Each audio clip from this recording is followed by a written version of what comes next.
Vamos a ver el tema identificación de problemas y búsqueda de solución.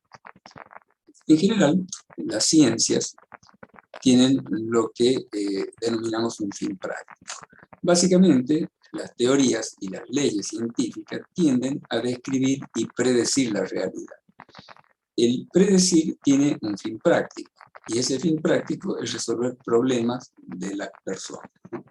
Vamos a ver un ejemplo más amplio sobre esto. En general decimos que las teorías y las leyes nos permiten encontrar las relaciones causa-efecto que existen en las cosas. Es decir, toda situación de la naturaleza, es decir, toda situación concreta de la realidad, en general lo podemos considerar que constituye un efecto que está generado por una causa anterior que lo determina. Es decir, que si nosotros hiciéramos una línea de tiempo, como está acá, podríamos decir que toda situación de la realidad tiene un origen anterior en el tiempo, que denominamos causa, que como decía recién, produce ese resultado en el presente que llamamos efecto. Bien. Es un problema.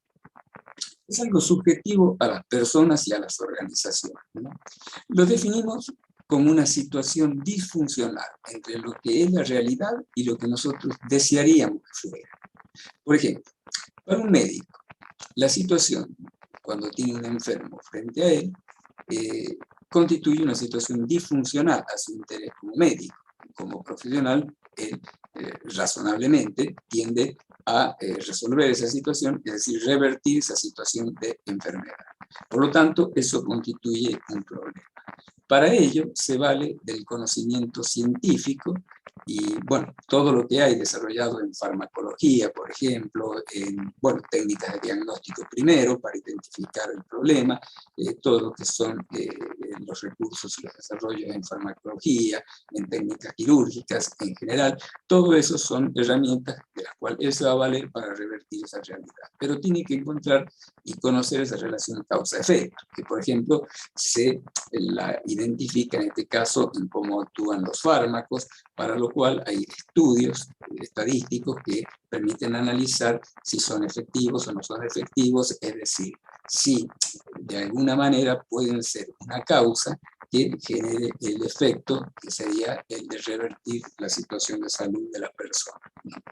Es decir, resolver el problema, como les explicaba recién, es modificar la realidad, hacerla que se transforme en una situación funcional a nuestro interés, es decir, lograr que las cosas en la realidad sucedan tal como a nosotros nos interesa. Eso sería, en síntesis, resolver un problema.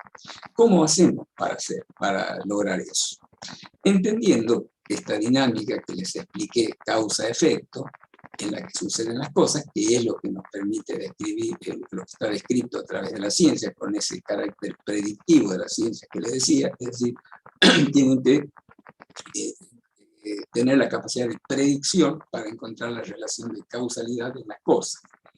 Si nosotros actuamos adecuadamente sobre ciertos aspectos de la realidad que constituyen causas, vamos a lograr los resultados que queremos. Y en eso se sintetiza lo que podríamos denominar el fin práctico de la ciencia.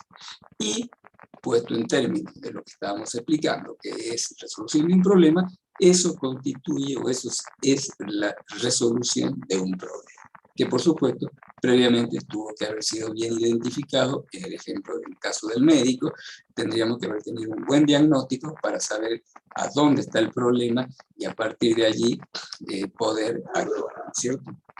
Bien. Pero profundicemos un poco más en el tema identificación de problemas. Kemner y Trego, que son dos autores americanos, crearon la denominada teoría de los distingos para identificar los problemas.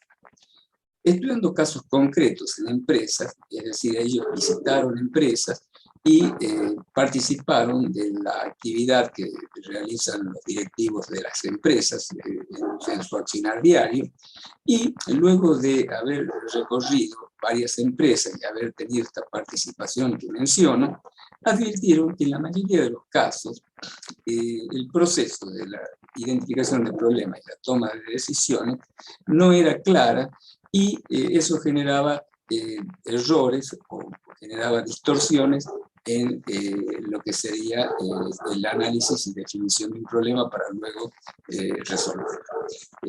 Volviendo entonces al punto, podríamos decir que si no hemos identificado claramente el problema, seguramente todo el accionar que siga va a ser ineficaz.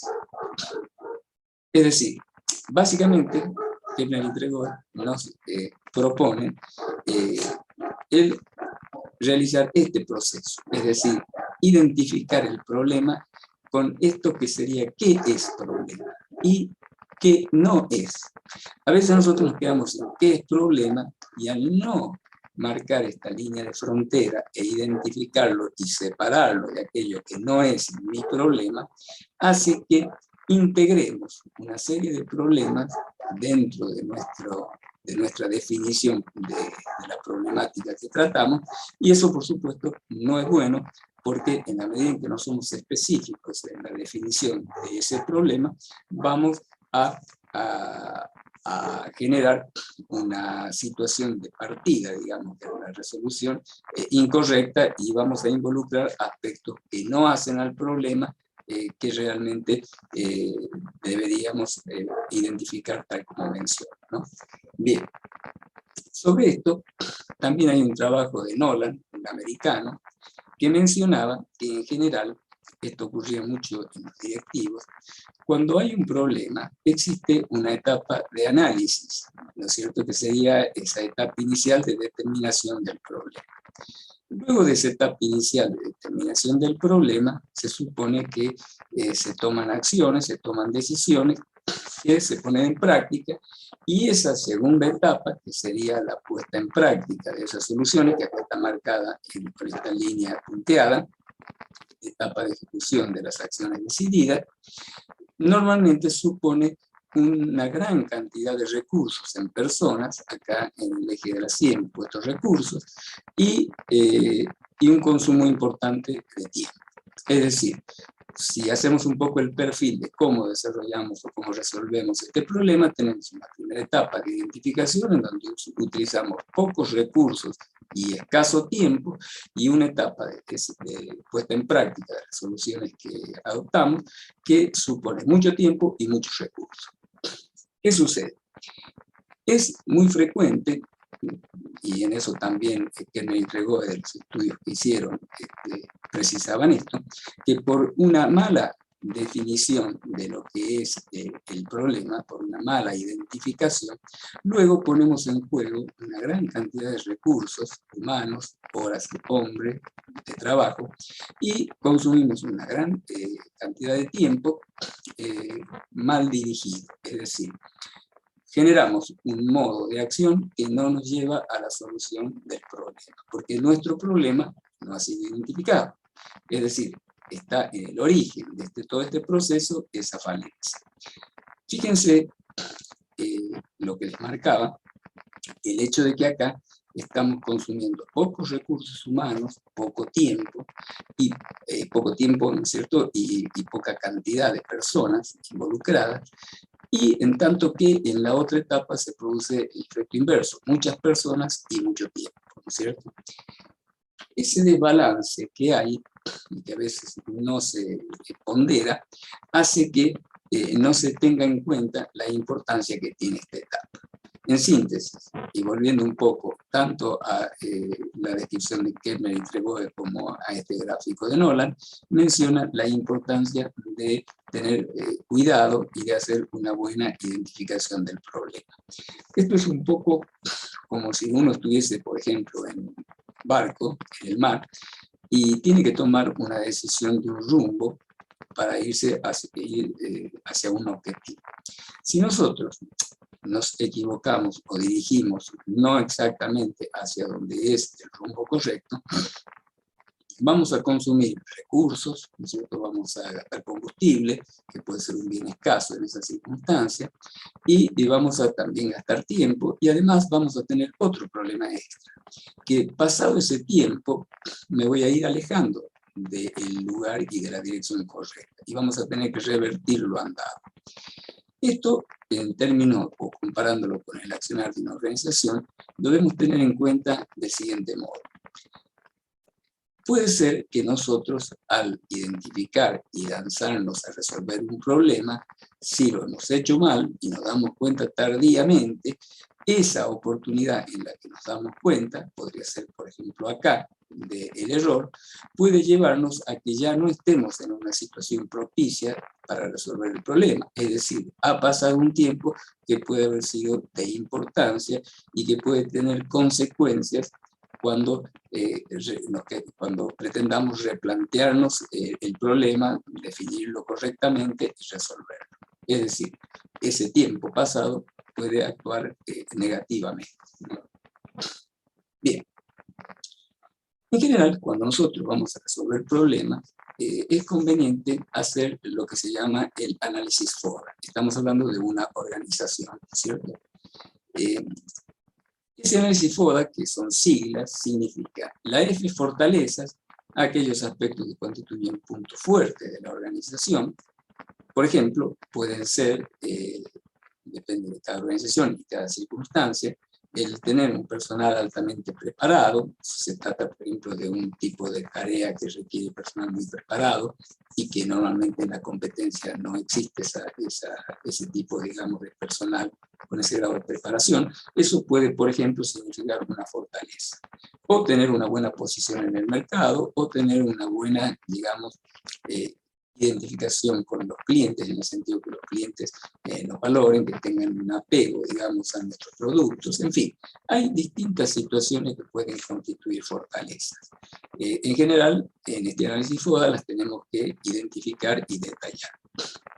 Ver el tema oportunidades.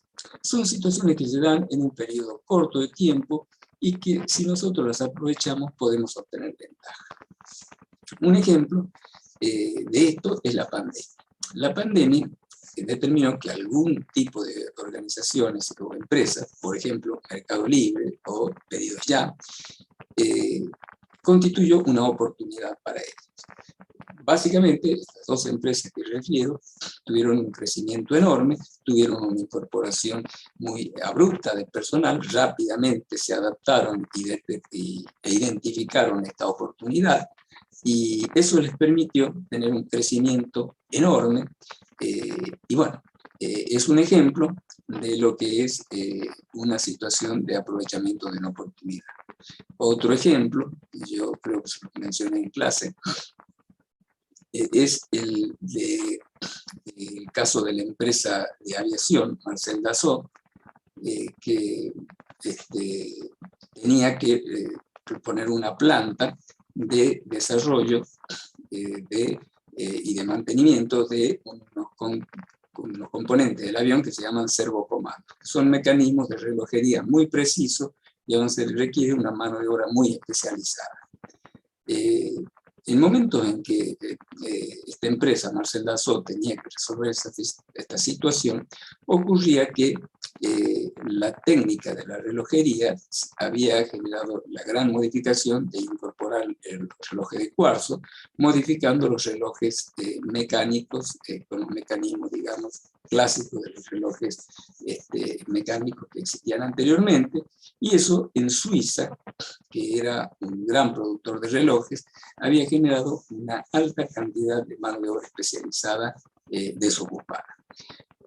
Dassault, empresa francesa, detectando o considerando esta oportunidad, instaló una planta en la frontera con Suiza, en un lugar que se llama Argonnet, y aprovechó precisamente esa mano de obra desocupada, y eso podríamos también ponerlo como ejemplo de lo que es una oportunidad. Obviamente, le he mencionado dos, hay muchísimas, pero un poco para que se pueda, en forma genérica, tener este concepto. Debilidad.